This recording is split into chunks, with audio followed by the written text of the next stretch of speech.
Hello aspirant. आज हम बात करेंगे इतिहास की प्रमुख पुस्तकें और उनके लेखक। तो इसका दूसरा पार्ट लेके आया हूँ मैं। तो आज कुछ 20 बुक्स की बात करेंगे और उनके लेखक है ना। तो देखिए, सिकंदर का आक्रमण, इस पुस्तक को लिखा था एरियन नामक लेखक ने। और फो क्यों, ये पुस्तक जो है ह्वेनसांग ने लिखी थी। जब ये भारत आए थे तो ये हर्षवर्धन यानी गुप्त शासक थे हर्षवर्धन, उसके समय भारत आए थे तो इन्हें फो क्यों नामक पुस्तक लिखी थी। अगली है अर्ली हिस्ट्री ऑफ इंडिया, ये लिखी थी विसेंट स्मिथ ने। 41 ना, विसेंट स्मिथ नामक साइंटिस्ट ने। हिस्ट्री ऑफ ब्रिटिश इंडिया, इसको लिखा था जेम्स मिल ने। History of ancient India, Neelkanth Shastri, ये इतिहास के प्रमुख बहुत ही एक जाने माने लेखक रहे हैं, तो इन्होंने नीलकंठ शास्त्री ने हिस्ट्री ऑफ एंशियंट इंडिया।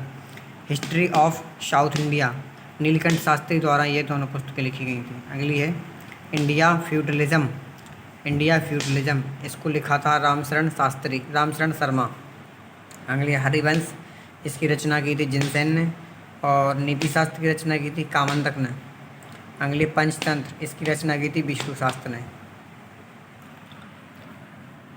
और युक्ति कल्पतरु, तो ये अपने भोपाल के जो महाराजा राजा भोज थे इनके द्वारा लिखी गई थी। और इन्होंने बहुत सारी जैसे सरस्वती कंठावरण आदि बहुत सारी पुस्तकें लिखी थी।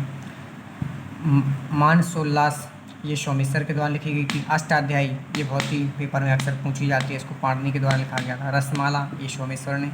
कथा सरित सागर, इसकी रचना भी सोमदेव ने की थी। आदि पुराण, जिसकी रचना जिनसेन सूरी ने की थी। सारीपुत्र की रचना अश्वघोष के द्वारा की गई थी। गदा युद्ध है ना, इसकी रचना रन ने की थी।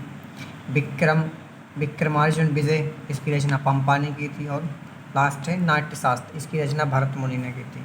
तो फ्रेंड्स, इसी तरह के वीडियो देखने के लिए मेरे चैनल को सब्सक्राइब कर लीजिए। मैंने बहुत सारी पुस्तकों को आपको डिटेल में बता दिया है, तो आप चाहें तो उसका पहले प्लेलिस्ट में जाके एक और जो है पार्ट देख सकते हैं इसी का। तो इसमें कम से कम 60 पुस्तकों को मैंने क्लैरिफाई किया है। ठीक है फ्रेंड्स, थैंक यू।